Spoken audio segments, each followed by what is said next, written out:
Good to go. Yeah. Good afternoon, everyone. Thank you for coming. My team and I are excited for this opportunity, and we wish the best of luck to our opponents. Yep.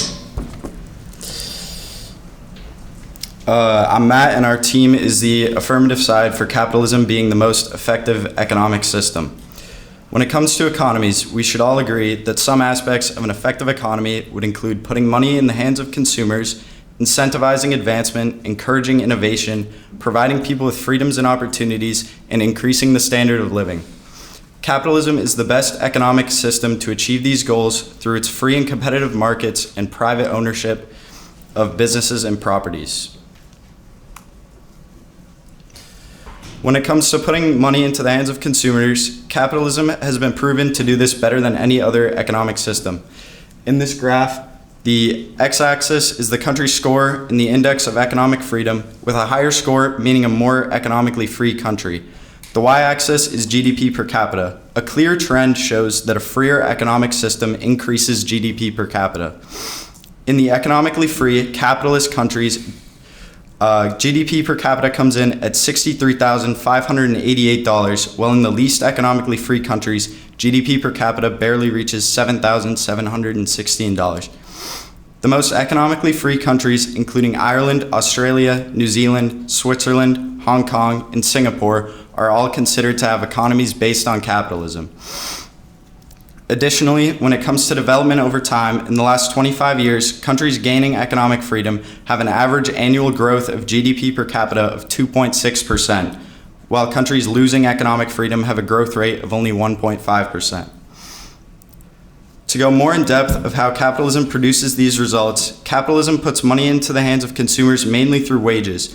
Private businesses compete with each other to produce goods and services and achieve this by hiring workers and paying them a wage. However, capitalism doesn't limit people to just that income, as people can invest their money into things like the stock market and real estate, making it so consumers can gain wealth through labor and ownership. Due to capitalism's ability to put money into the hands of consumers, there is no economic system more effective than capitalism. Hello, everyone. My name is Andrew, and I would like to thank you for listening to me speak today. In this debate, I will argue that capitalism is the most effective economic structure because of its incentive structure, which drives both innovation and economic growth, which in turn improves the lives of everyday people. Let's start with one core principle. Incentives drive human behavior. Capitalism is built upon this simple yet powerful truth.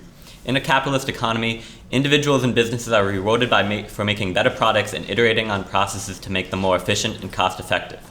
This is all driven by the profit motive. The profit motive acts as a signal, both as a signal and a reward. When somebody creates a product or service that people want, they earn profit. That profit isn't just money, it's feedback. It tells businesses that you're doing something right. This feedback loop pushes companies to improve, to adapt, and to listen to consumers, and to simply be better. For example, the profit found in the medical industry leads to life-saving innovations in medicine. So in short, capitalism harnesses self-interest and transforms it into social benefit. And contrasting this with a centrally planned or command economy, with the absence of profit incentives often leads to stagnation, inefficiency, and waste. People have no reason to work more than the bare minimum, to go above and beyond or go over the quota. When bureaucrats instead of consumers decide what gets produced, there's no reason to innovate or improve. And history shows this clearly. From the consumer goods shortages and black market in the Soviet Union to the inefficiencies of state-run enterprises around the globe. Moreover, capitalism is inherently adaptable. When consumer values shift towards sustainability, companies respond. Why? Because the incentive to survive and profit demands it. That's why things like green energy, ethical sourcing, and corporate responsibility are on the rise, not because of strict government mandates, but because market incentivizes people to give the people what they want. And let me be clear, capitalism is not a perfect system, but perfection isn't the standard we're talking about here. It's effectiveness. And effectiveness means allocating resources, encouraging innovation, and improving lives on a large scale. Capitalism does all three, better than any known alternative economic system. In closing, this is why capitalism, powered by incentives, remains the most effective economic system because it dynamically responds to what people need and want. Good afternoon, everyone. My name is Owen. The next part I would like to touch on is innovation within capitalism.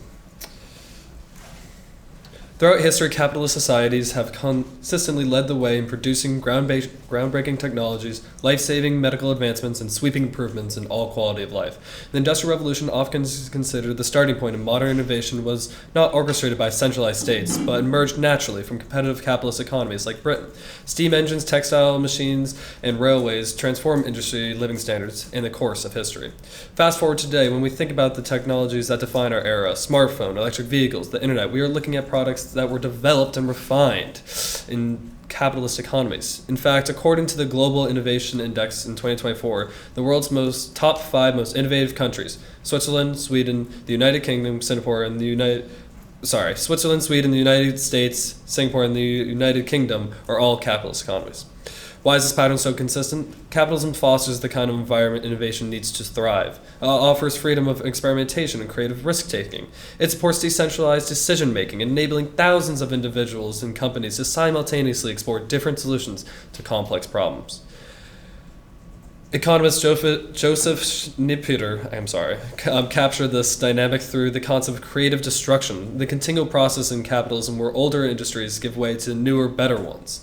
In capitalist economies, this destruction isn't fear, it's embraced. Companies that fail to innovate lose relevance, while those who bring transformative ideas forward flourish. Without this constant renewal, economies stagnate. Capitalism ensures that progress doesn't just happen, it accelerates. Moreover, capitalist economies don't just invent, they scale innovation. When the first computers and cell phones were created, they were expensive, rare, and exclusive. However, through capitalist competition and mass production, those innovations became accessible to billions. Today, farmers in rural Africa use smartphones powered by capitalist technologies to access weather forecasts, market prices, and banking services, a leap that would have been unimaginable just decades ago. Even in these sectors where public research plays a role, such pharmaceuticals or aerospace, it is just overwhelmingly capitalism that transform research into real-world applications. In short, capitalism creates the conditions where innovation is not just possible, but inevitable. By encouraging experimentation, embracing change, and rapidly spreading new technology, capitalism has repeatedly shown itself to be the best system for advancing humanity's collective future. For these reasons, I strongly encourage you to affirm the resolution. Capitalism is and remains the most effective economic system when it comes to driving innovation. Thank you. All right, so for freedom and economic opportunities, for the base theory, capitalist theory emphasizes that competition between businesses and consumers, overall, the increased competition benefits the consumer side. Competing firms must offer better quality or lower prices to win over consumers, which is drastically more prevalent in capitalist economies that have freedom of choice and more overall choices for consumers. This essentially empowers consumers, which forces businesses to serve at the pleasure of the consumer, also forcing efficiency, leading to much more natural and incentivized economic growth. Economic freedoms have been, throughout history, portrayed as a subset of human freedoms. Economic freedom concerns economic activities such as working, transacting, holding and using productive and private property. When individuals are more economically free, there are few and less severe constraints on economic choices, aside from those constraints that protect the rights of others. And in his theory, Milton Friedman argued that competitive capitalism separates economic power from political power. When livelihoods do not depend on state permissions and controls, citizens can finance opposition parties, independent media, NGOs, and lawsuits that check rulers, leading to more free and incentivized political structure. According to the Instituto de Libertad de Economica, the most economically free and market-driven countries have an average GDP of nearly 8 times, as previously said. This not only leads to lower poverty levels, but also increased funding for social programs, through taxation, and a raised standard of living, which also increases personal choice and freedom and opportunity for all individuals. To visualize this, using this chart right here, it shows the correlation from the Human Freedom Index on both personal and economic freedom. The The scale is an 0-to-1 scale, and it has a 0.73 correlation, showing a clear positive correlation between both personal and economic freedom, which has various impacts both in the economic state and political state of each country. For capitalism as a means for social funding and expanding on and kind of the overall political scale of state control, capitalism can enhance social programs and public welfare through mechanisms such as economic growth, innovation, job creation, philanthropy, and public-private partnerships. Capitalist economies often experience higher growth rates, leading to increased tax revenues that fund social programs. Okay.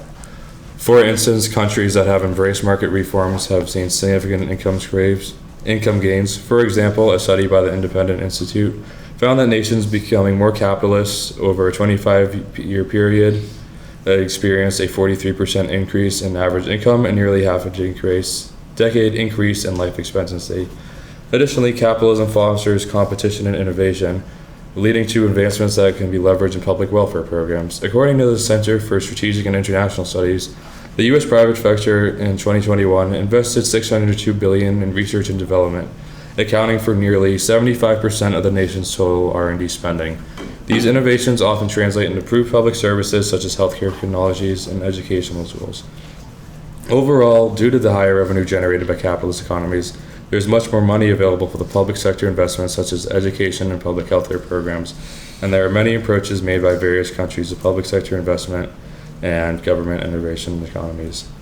In the U.S. News list of most the highest standard of living countries, countries 1 through 23 had either a capitalist or mixed market capitalist economies, and making up the vast majority of today's advanced economies. Examples include the countries of Western Europe, Canada, Australia, and others. These nations have substantial government sectors such as tax-funded education, healthcare, and social safety nets, but the core productive engine is still capitalism, as income is funded by private businesses, market prices, and competition that drive most of the research allocation. A common misconception is in Nordic countries such as Sweden, Denmark, and Norway that are frequently ranked high among the standard of living indexes. These countries are often mislabeled as socialist or state-controlled. However, most of their own leaders are quick to correct this. As once said by Denmark Prime Minister Lars Rasmussen, he even said, "Denmark is far from a socialist planned economy. Denmark is a free market economy." The Nordic model combines free market capitalism and with also a strong sector of public sector investment that are capitalist funded but organized and paid through higher taxation. Overall, the outcomes of the capitalist economy includes higher GDP, higher innovation, and lower poverty. Although despite the crucial role of the state in public sector investments is crucial that the underlying economy remains flexible and market driven. Hi everyone, my name is Kunal. Capitalism improves the quality of life through social funding initiatives, in providing consumer choice and increasing social mobility. When we talk about the effectiveness of an economic system, we must ask a simple question: does it improve the everyday lives of people? And capitalism consistently does. Capitalism creates wealth that funds social initiatives. Capitalism provides consumer choice, and capitalism enables social mobilities. Through wealth, it also allows us to fund social initiatives like healthcare, education, and infrastructures. Countries often held up as examples of strong social welfare, like Nordic countries have all adopted the model of capitalism. Is it done? Yeah. Okay. Okay, thank you, affirmative side. Next is the negative side for another 15 minutes, and I'll give you guys time to plug in your computer. Capitalism has proven itself to be an ineffective economic system. America is in freefall. The unprecedented nature of the levels of vast opposition and political allegiance have resulted in a completely unpredictable economy and social environment. To start, the US has dropped on the World Happiness Index since 2012, and while non-capitalist countries including Sweden and Finland have seen an increase. The 2008 financial crisis cost the US government over $498 billion in revenues, amounting to 3.5% of GDP at the time. The COVID-19 pandemic resulted in a 9.5% decline in the US GDP, the Congressional Budget Office estimating that roughly $7.6 trillion will be lost in GDP between 2020 and 2030. And other capitalist economies in the EU, Canada, and the UK suffered as much as a 19.4% drop. Many mixed economies, as opposed to traditional capitalist systems, suffered significantly less during the aforementioned events, with the Nordic countries experiencing less than 4% declines during COVID, and Japan experiencing a 4.6% decline. This merely scratches the surface of such statistics such as GDP fluctuation, consumer confidence index, financial risk, inequality, and government intervention, and negative externalities in capitalist versus non-capitalist economies. At the root of any capitalist economy is the business cycle, monitored by the central bank, the Federal Reserve in the US. The Fed can stimulate economic growth. However, this does not foster continuous growth because after so long, people will begin to invest excessively or malinvest. The excess supply is met with a lack of demand, and the bust cycle sets in, where investors begin to lose money as their assets decline in value and the economy shrinks into a recession. The 2008 financial crisis highlighted this. People who had invested in the housing market became unable to afford their mortgage payments, and the market collapsed. Another aspect of capitalism that has been scrutinized by economists and social critics is the wealth and power allotted to shareholders. As Milton Friedman articulated in his doctrine, the only real goal of business should be to generate profits for the shareholders. He further elaborated that no company is obligated to engage in social responsibility unless the shareholders choose to. By this mentality, the shareholders' choices are the only say whether or not a business should operate for social benefit. Not all business decisions are ethical or made with social interest in mind. Contrarily, decisions that solely benefit shareholders often have negative consequences for society as a whole. Focusing only on generating profits leaves out consideration for potential negative externalities like pollution, fair wages, or donations to the community. Shareholder investment makes up a substantial portion of a capitalist economy. The attitudes of investors, dubbed animal spirits by John Maynard Keynes, have detrimental effects on the level of GDP. It is this volatility, Keynes argued, that virtually controls the economy. It could change at any time, and therefore there is no reliable way to predict or anticipate it. Capitalist economic systems are set up in a way that the higher a person's income, the lower percentage of taxes they pay. Some argue that those who make more deserve to pay less, while others argue that a person's income alone shouldn't determine their tax percentages, as countless other factors can be worked into such an analysis. For example, many people argue that small business owners are supported by regressive taxation. However, just because a business makes over a certain threshold in revenue does not necessarily equate to the owner's ending salary. Capitalism creates an environment that not only allows but also encourages inequality to flourish. In capitalist enterprises, there are very few people who hold the seats of power or leadership. The majority of people are employees who provide labor but are never fully compensated for the full value that their labor adds to an output. Despite the laws in place, which are by no means enough, capitalism results in the exploitation of labor that causes unparalleled inequality. We can observe how capitalism has perpetuated inequality by examining historical events, particularly in the United States during the 1930s. The primary argument for capitalism during this time period was that it facilitated the development of a more powerful middle class. And this was true. Following the Great Depression, the working class experienced significant gains due to the New Deal and the establishment of Social Security and the introduction of minimum wages. These innovations were seen as evidence that capitalism was superior to other economic systems throughout the world, specifically that of the USSR. But this assertion ignores two key facts. One, quote, the middle class status achieved by a large portion of the working class happened despite, not because, of capitalism and capitalists, says Richard D. Wolff, and a professor emeritus at UMass Amherst. And these developments were primarily employed socialist policies and ideas, which are standard in mixed economies, not capitalist ones. Additionally, these victories were hard-won battles, and their strength appreciated over time. As of today, the federal minimum wage is $7.25, which has remained unchanged for 16 years. Additionally, with each capitalist crash like that in 2000, 2008, and 2020, we have seen inequality worsen. Capitalism also causes significant wealth inequality. In the US, the top 10% of people own 74% of the wealth, according to the Credit Suisse Research Institute. Wealth inequality is built over generations through inheritance and participation in a system that lacks equalizing measures. In other countries that use mixed economy system, there are significantly smaller wealth gaps. These countries continue to experience economic growth, suggesting that capitalism is not the sole means of achieving high levels of economic growth. The Nordic countries are an example of this. In an Aarhus University article, it says, the Nordic countries provide a good example of welfare states, which together with well-developed educational systems have provided an economy with a highly educated labor force, and this has boosted overall development. The economic model used by the Nordic countries focuses on economic security, efficiency, and productivity, which contrasts that of the capitalist country of the US, which tends to have higher insecurity, higher unemployment rates, and a greater fear of poverty. Inequality is a very real and hazardous result of capitalism.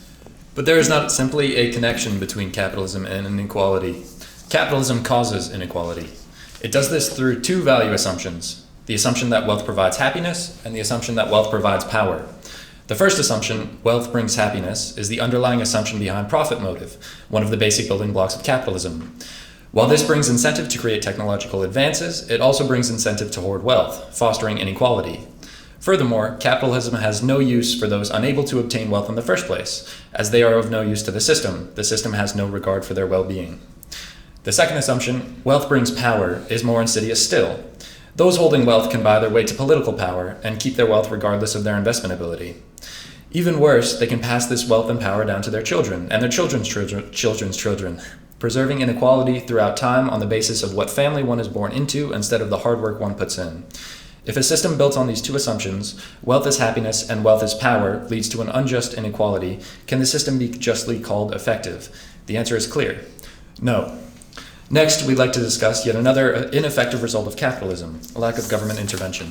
Although laissez-faire, where supply and demand controls prices and private enterprise directs an economy may lead towards economic growth and innovation, there will eventually be instability with not enough regulations and intervention by the government. No regulations in an economy will lead to inequality, environmental damage, declining welfare, and fewer public services for society. Firms will become monopolies and oligopolies under capitalism as they take advantage of the minimal regulations from the government. Capitalism creates profit-based incentives for firms to primarily focus on maximizing profit instead of the quality of life of residents. Some can say that having the government intervene with businesses to set rules may slow economic growth, but the spending the government does when implementing regulations would create economic growth and equality at the same time. Government spending is a component tracked in GDP and is an essential contributor to economic growth. There are talks of a recession occurring right now since there are a lot of cuts in the Department of Government Efficiency, which proves that government plays an important role in economic growth and stability. According to a Massachusetts Daily News article, there's a high demand for housing but a low supply of buildings in Amherst, which leads to higher costs for living space. An example of a regulation is rent control, which promotes stability by limiting the rent a landlord can charge their tenants each month. This creates equality since a wider range of buyers who have different levels of income can spend on their living expenses. In a capitalist economic system, minimal government regulations benefit landlords since they can charge higher costs without having to deal with certain limits and laws. This leads to heightened stress and decreased well-being for the vast majority of renters. There are acts supportive of government intervention and equality in the economy. The Environmental Protection Agency of 1970 supports the environment from being negatively affected by firms. The Federal Trade Commission of 1914 helps protect consumers and avoids unfair business practices. And the Sherman Antitrust Act of 1890 helps prevent monopolies from occurring to create fairness in an economy. Overall, government regulation helps promote a platform for equality in society and growth in an economy through spending for the welfare of the public. The short-term benefits of government regulation outweigh the long-term net costs society pays through taxes. Industrial policies are important since governments can prevent market failures, stimulate the economy, and address social and economic inequalities. The spending from the government produces a less capitalist economy which promotes equalizing institutions. Economic growth from government spending will replenish the growth of private enterprise and generate equality for the public. Capitalism is a fundamentally flawed economic system, as it is evident that they will prioritize economic gain over environmental sustainability, human welfare, and equity every time. When it comes to the depletion of natural resources, can a system be truly effective when it does not care about the well-being of those living under it? Capitalism is incompatible with environmental conservation, and it has shown it will prioritize profit and monetary gain over environmental well-being. Firms under a capitalistic policy will consistently ignore ecological harm in order to increase short-term gain, completely disregarding environmental health. Historically, industries under capitalism externalize environmental costs such as pollution and carbon emissions, because if they were to pay attention to these issues, they would have to sacrifice profitability. Oil and gas, two of the largest and most influential sectors in the world, continue to fight against the use of renewable energy, despite the overwhelming amount of evidence that has highlighted fossil fuels are the main contributor of climate change.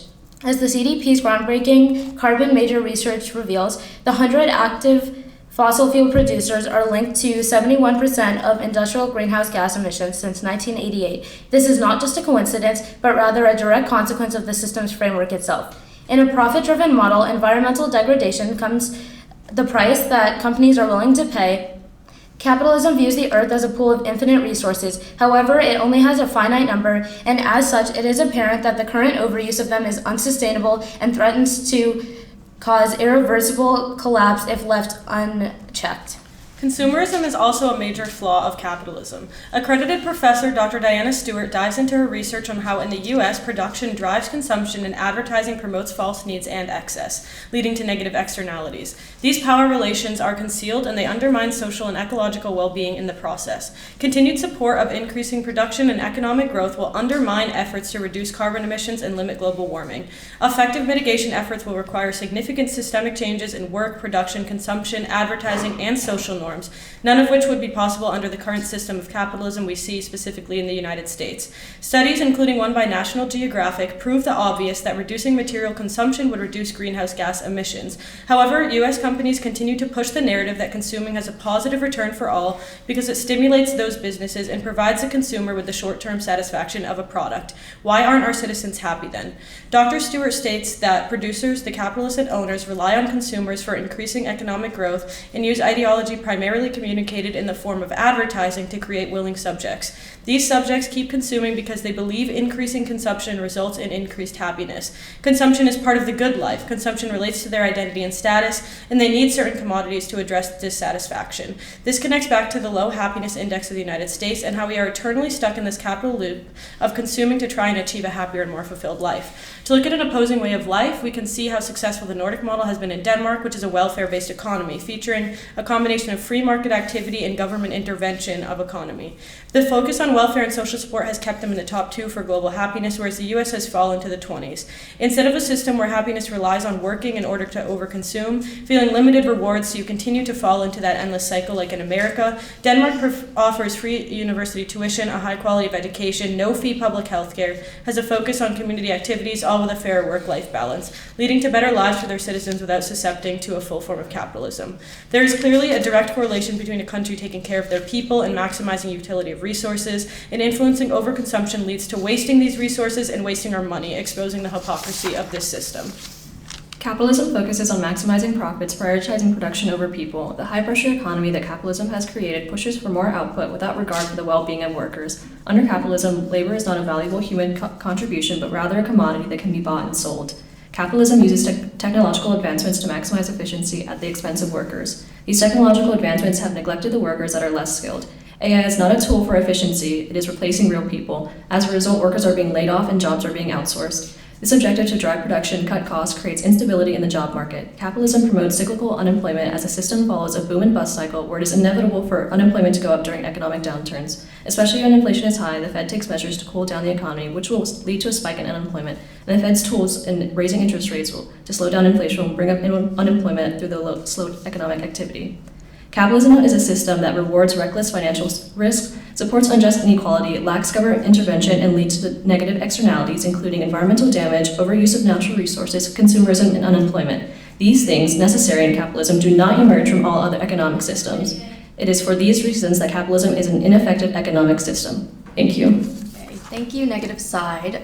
We'll now go into a 5-minute break, and then we'll go into rebuttals, where teams will go back and forth, starting with the affirmative side. You'll have 4 minutes for rebuttal, but first a little 5-minute break. Okay, everyone please sit back down. Affirmative side, you guys have 4 minutes to start your rebuttals.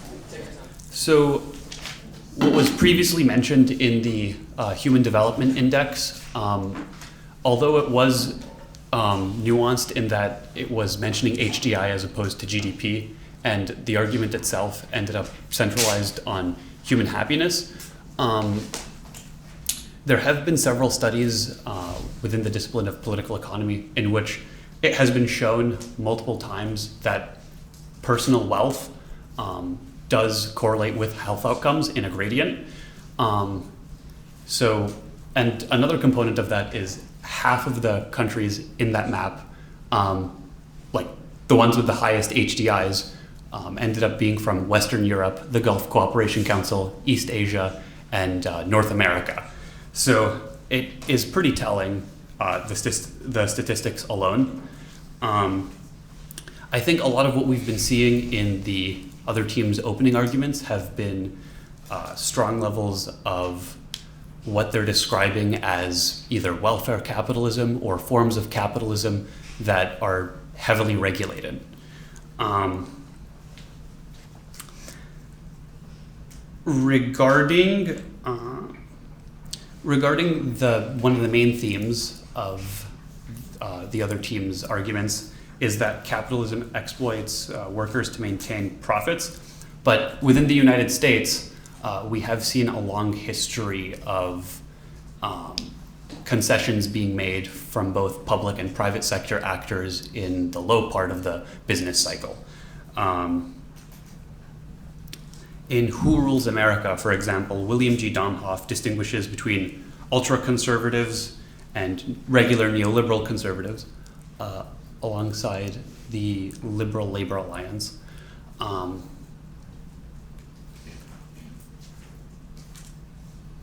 The main distinction between the first and second group is that ultra-conservatives tend to want to crush labor as opposed to being driven by an actual incentive to support labor. And I think capitalist economies could do that very efficiently, so as long as the right regulations are in place. For example, in the 1930s, FDR's administration forged a coalition between labor unions and Democrats, known as the Liberal Labor Alliance, which was instrumental in advancing New Deal legislation such as the Wagner Act. And this is what bounced us back from the Great Depression. Building off of the volatility argument is that whenever there ends up being a recession, in the long term, we basically are able to stabilize booms and busts as we innovate policy through capitalism, which is highly adaptive. Thank you. Capitalism also, there has been an argument against us as saying capitalism causes exploitation of labor. Historical data has been showing that developing countries have been actively participating with capitalist economies have resulted in their very high growth on their end, and the exploitation can definitely occur, but we have to also consider the part of the argument that there are ineffective government systems in place which could lead to such execution, and it is not the core capitalism concept itself that leads to that. Thank you. Okay, negative side now has 4 minutes for rebuttals, and then it comes back to affirmative for 4 minutes. So I think one of the big things that both sides have brought up has been happiness, looking at happiness as a measure of an economy's effectiveness. I think it makes sense because, what is an economy and what is good in the world if not happiness? And so I think that our opposition here has brought up two very good points. The first, that economic freedom and happiness are both positively correlated. And the second, that happiness and GDP per capita are both positively correlated. But where I think they went wrong is in the assumption that all happiness is equal.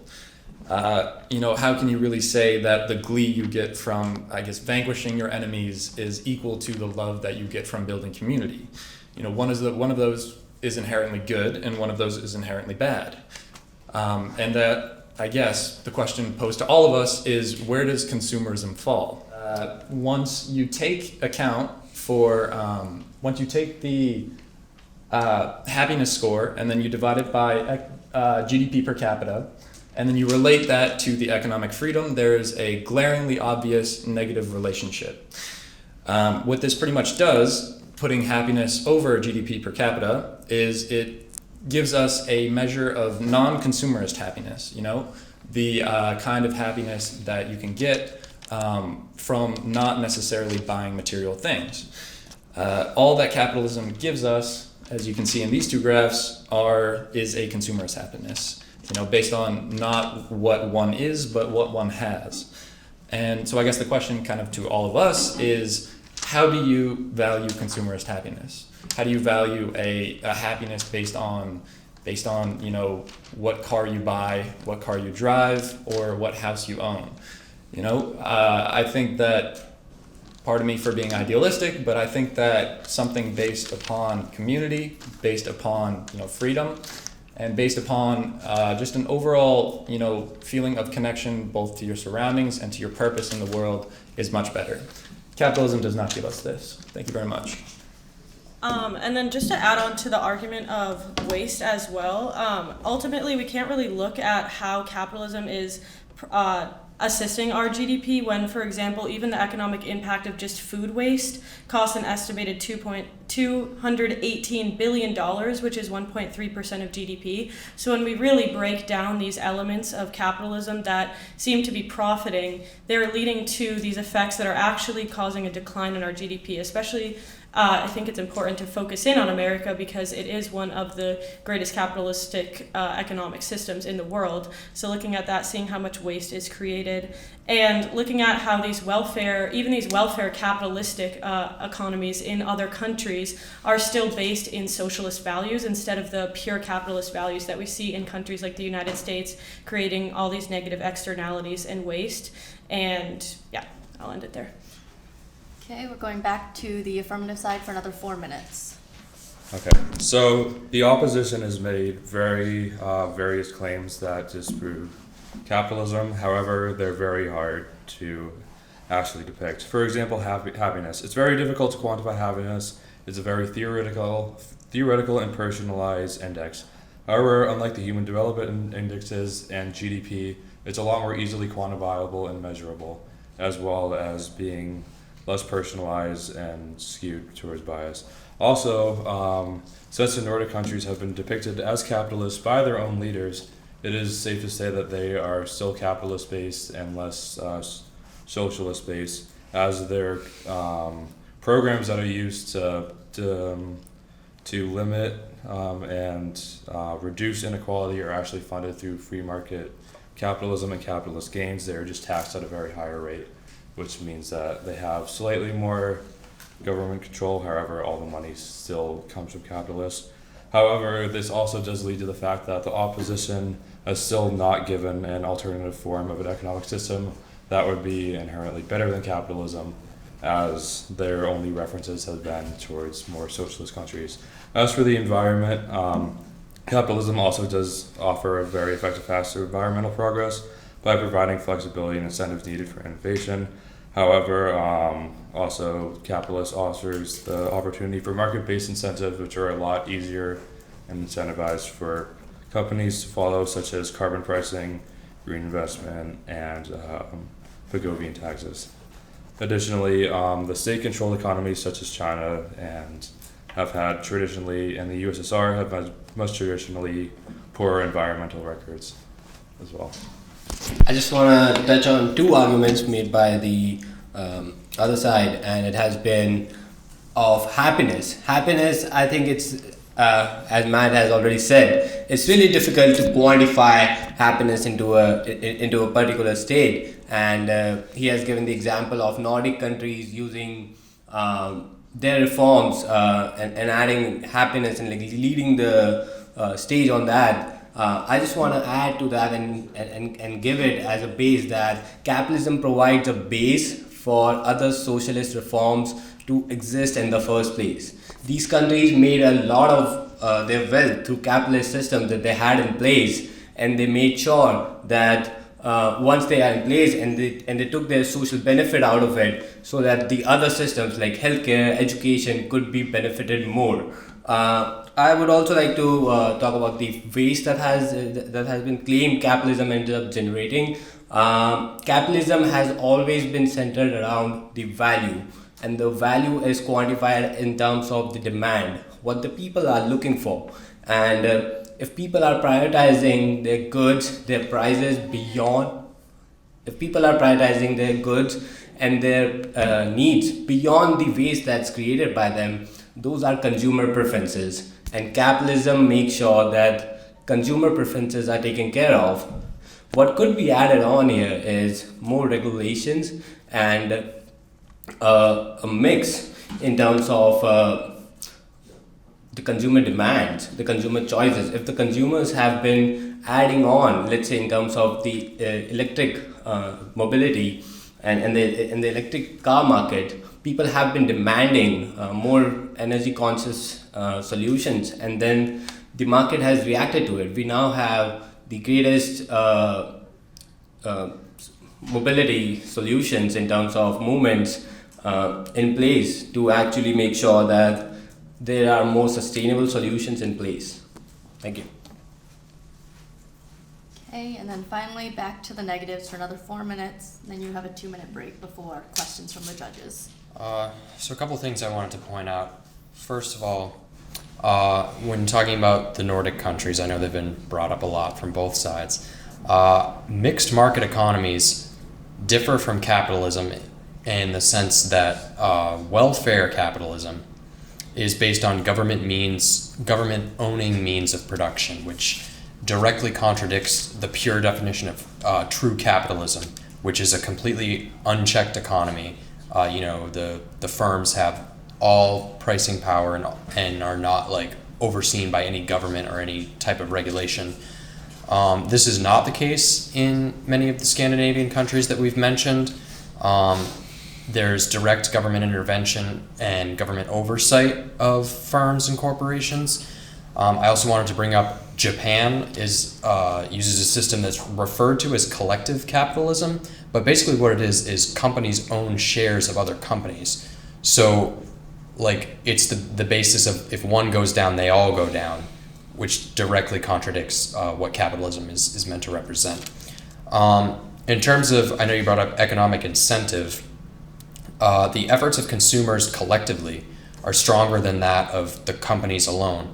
And consumers are influenced by things like we mentioned green initiatives and environmental factors, and also workers' wages and labor unions. I know you guys stressed that in your argument, but labor unions are specifically fought against by the corporations that hold power in capitalist systems. So if anything, corporate power works against labor unions, and the government does not stand in the way of labor unions in the way that individual corporations do. You brought up innovation and technology. Technology and capitalism have no direct correlation. Checking the power of corporations does not hinder economic and technological progress. If anything, government intervention incentivizes companies to publicize their innovations rather than keep them private, which has been known to take place. Success in technology does not necessarily equal progress because of unequal distribution of wealth and privilege that are caused by capitalist structure. Company power and company ethics. I know you mentioned pharmaceuticals, and that immediately made me think of Purdue Pharma and Johnson & Johnson in the opioid crisis, and to think that the corporations knew the lethal qualities of OxyContin and the drugs that they released and didn't do anything about it. Also, there's an example of General Motors and Ford in 1971 released the Ford Pinto, which its engine would combust on impact because of a design flaw. And Ford knew about this, and they not only failed to make the design innovation to the simple design fix to remedy this, they put a dollar value on the human life and estimated that an estimate of 180 deaths per year caused by crashes of the Pinto would be less costly than making the innovation to change that into to make the design not lethal. You mentioned economic freedom being associated with capitalism, and I just don't see a direct correlation between the two. You also talked about poverty. Poverty will be the direct result of the wealth gap brought on by capitalism. Thank you. Okay, thank you both. Now you guys both get 2 minutes, or just a little 2-minute break, and then we go into judges' questions for about 10 minutes. Each judge is going to ask a question to a side, so there are going to be 6 questions total, 3 on each side. and each side will have 2 minutes to answer the question. Well, so thank you, both sides. Really nice and excellent. I guess I will ask to both sides if you'll take just a minute or two to define what you mean by capitalism on each side, and especially in the context that you're both referring to Nordic countries as evidence for your side. Our team would be defining capitalism as private ownership of the means of production, the means of production being land, labor, and capital, which is a key characteristic of the economies that we see that have functional monetary systems, as opposed to central planning. Obviously, the Nordic countries would be much closer to this definition of capitalism than a traditional form of market socialism or social democracy, obviously.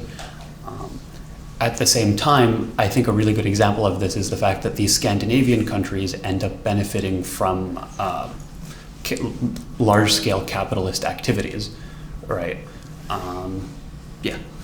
Yeah, so essentially we summarize capitalism as it's characterized by private ownership of both business and property, and it also has various characteristics such as free and competitive markets, wage labor, commodification, and of all incentives for innovation and technology.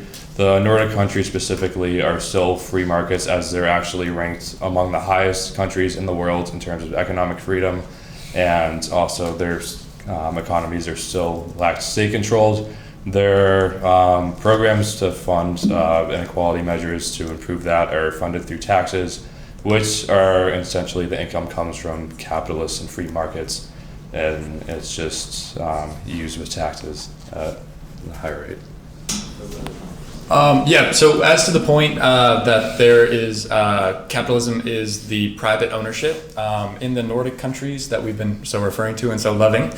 The state owns not the majority, but they own key kind of industry areas, and they are run throughout. Like in Sweden, they have public health care, as opposed to the US. And they also have, I know in Norway, they have the largest oil company is also owned by the state. And these things give them kind of an advantage. And these things, especially these key industries, where the economic system is really important, they tend to be more socialist or maybe even communist, and not necessarily capitalist.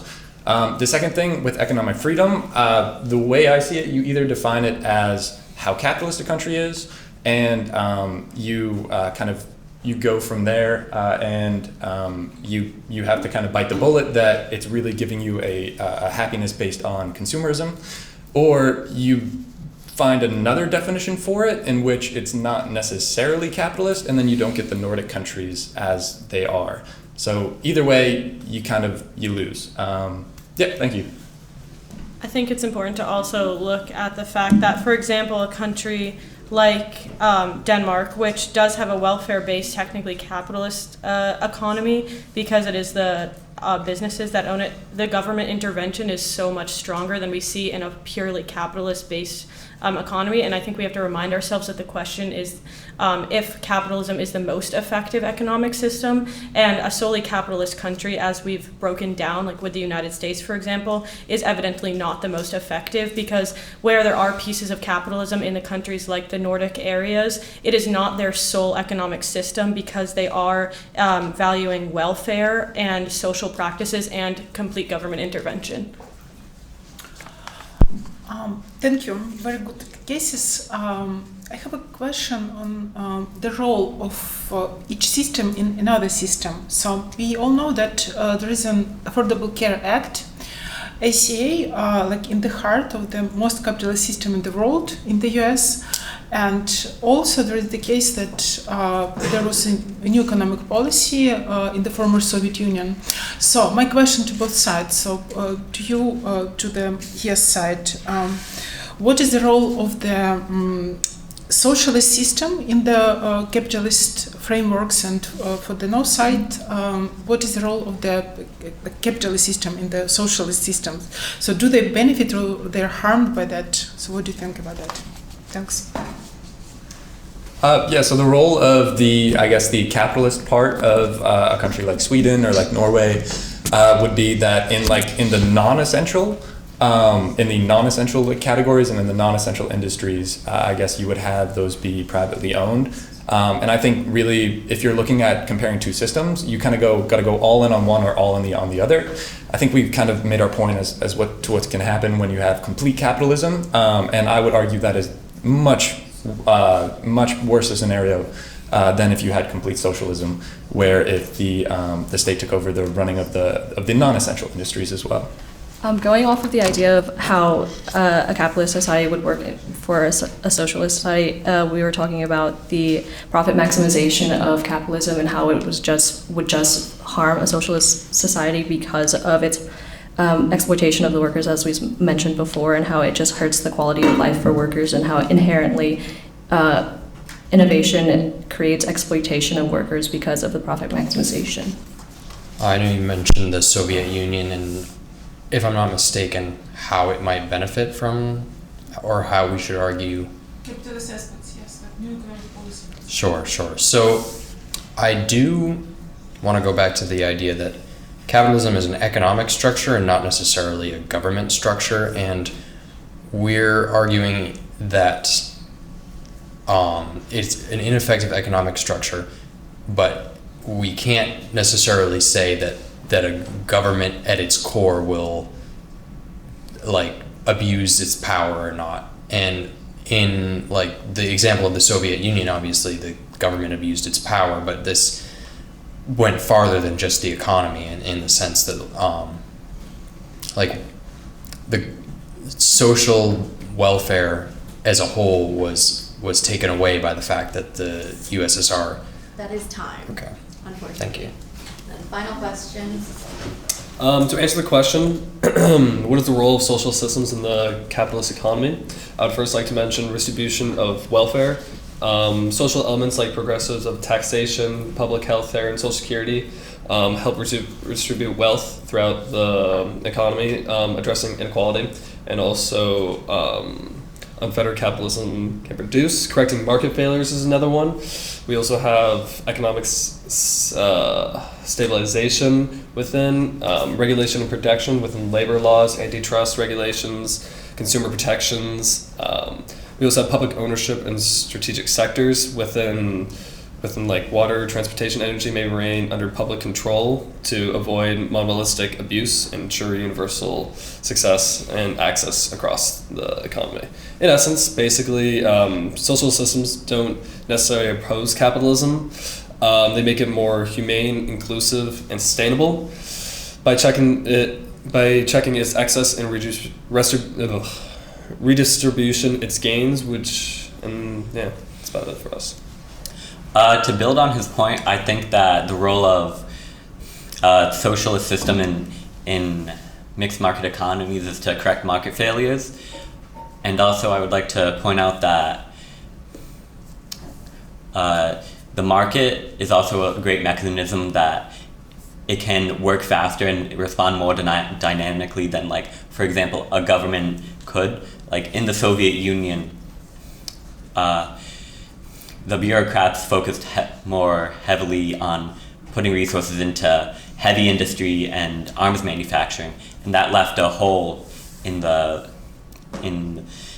light industry and things like textiles and consumer goods, and that created a black market in which the market could expand and give the people what they want. Your time's up, unfortunately. Okay, final question. Again, thank you. Again, enjoyed your discussion. I have two questions, one for the yes side, and that is essentially you make a strong case that capitalism works well, but you describe it as requiring a certain amount of intervention and a certain amount of support.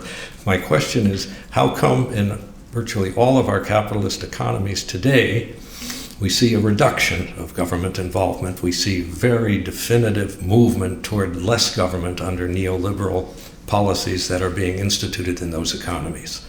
So that's my question. How does that match your argument? On the other side, on the no side, my question would simply be, how is it that voters throughout capitalist economies are voting for right-wing parties that actively are dismantling much of the welfare state? Okay, if you could provide answers to those two questions. Thank you.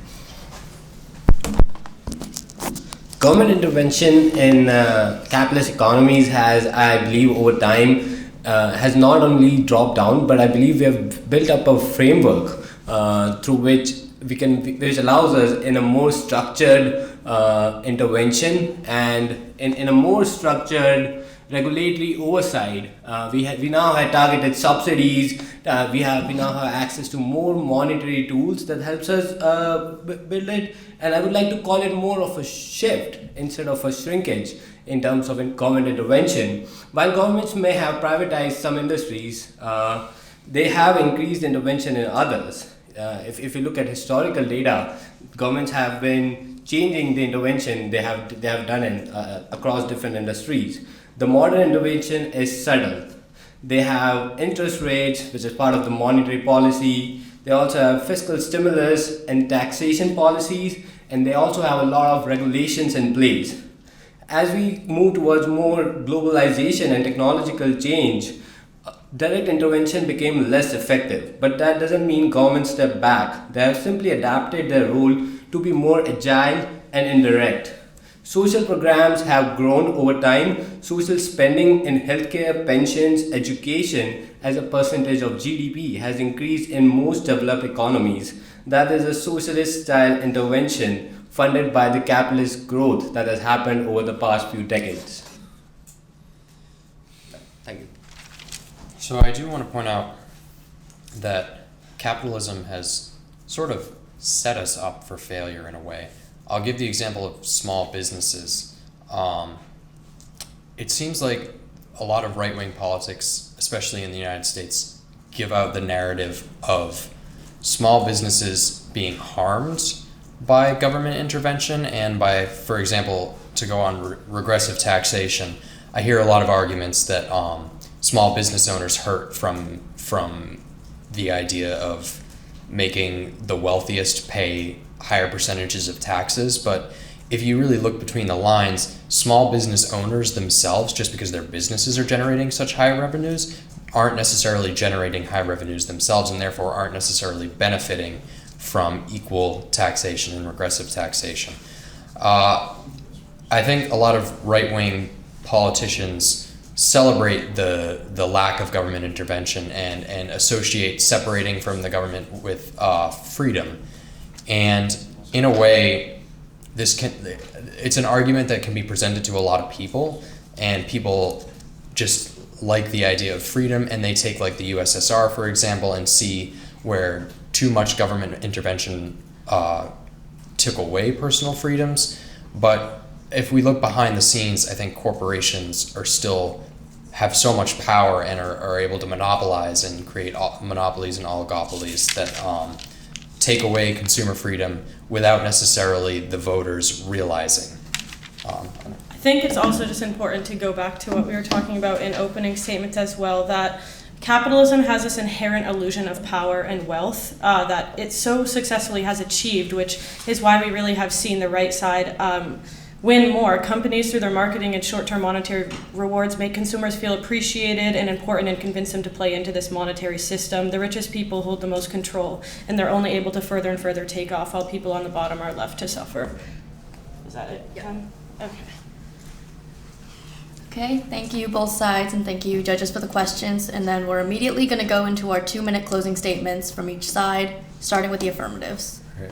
Overall, the opposing argument lacks statistical or evidence-based support, relying heavily on emotional and ethical appeals such as happiness as opposed to human development and overall GDP measures, which is considered one of the most important base measures of economic effectiveness, rather than logically or numerically proving the system's effectiveness. Many of their examples of alternative systems are misleading, as their alternative examples still operate within capitalist frameworks which include mixed market capitalism. For instance, these systems remain rooted in free market principles despite higher taxes or public spending. The opposition also claims that other models lead to higher happiness or HCI. However, this is sort of cherry picking. Countries with the highest development indexes, such as Switzerland, Germany, and Australia, all are capitalist and operate with free market systems. Unlike command economies, capitalist nations give people the freedom to pursue their aspirations. Their portrayal of inequality and poverty was also flawed, failing to acknowledge that capitalism raises the base wealth levels across society, leaving not only the rich to gain wealth, but also the middle and lower class as well at a much higher rate. Most importantly, no viable alternative system based on a fully or more state-controlled economy with less free markets was presented, leaving the question of example unanswered. If not capitalism, then what system is actually better? We've shown that capitalism isn't just about markets, it's a system that rewards effort, adapts to challenges, and enables democratic societies to uplift the vulnerable using wealth created by growth, not ideology. Okay, so thank you guys for listening to our argument. I just wanted to start by saying that this is a call to action for the capitalistic society that's happening in our country and how our social systems are being corrupted, going off of the last question that we received as well. Even looking at our public education system and how that's a public right that everyone in the world should have access to, and how the limiting education, like taking away our access to books, does reduce our levels of being able to participate in a government successfully, and that just plays more into the capitalistic ideals of giving the rich more and taking more away from the poor. And I'll give you over to Tom for the rest of it. Thank you, Cassie. In his 1776 book, The Wealth of Nations, renowned economist Adam Smith presented a theory. To give him credit, it was an opportunistic theory, one that captivated the attention of new and flourishing governments at the time, and would set the stage for the economic system we know today, capitalism. That said, Adam Smith was a very optimistic man, optimistic to a fault. He put a significant amount of faith in the morals of corporations and investors, and his theory of the invisible hand, which puts market power in the hands of corporations and their shareholders, has allowed for centuries of greed, monopolization, and efforts to generate as much short-term profit as possible, with little to no regard for the future or the well-being of individuals outside of said corporations, not to mention the planet we call home and society as a whole. Adam Smith was not an evil man, but the system he created is a disqualification of many ethical and moral standards. Though being described as being new and revolutionary, it is actually the opposite, allowing the wealthiest individuals to adopt tyrannical powers and widening the inequality gap on the global scale. We as a human race have thus proven ourselves incapable of maintaining responsibility for corporate power, and thus a more structured system must be implemented in order to check the power of the individual. It is only through freeing ourselves of capitalism that it may free it of all of it inflicts upon us. Increased financial risk, unjust inequality, lack of government intervention, environmental damage, overuse of natural resources, consumerism, and unemployment. An economic system that presses these maladies upon us, whether our systems are available, cannot be considered innocent, effective, or even neutral. It is for these reasons that we have come to the resolution capitalism is not the most ineffective system. Thank you.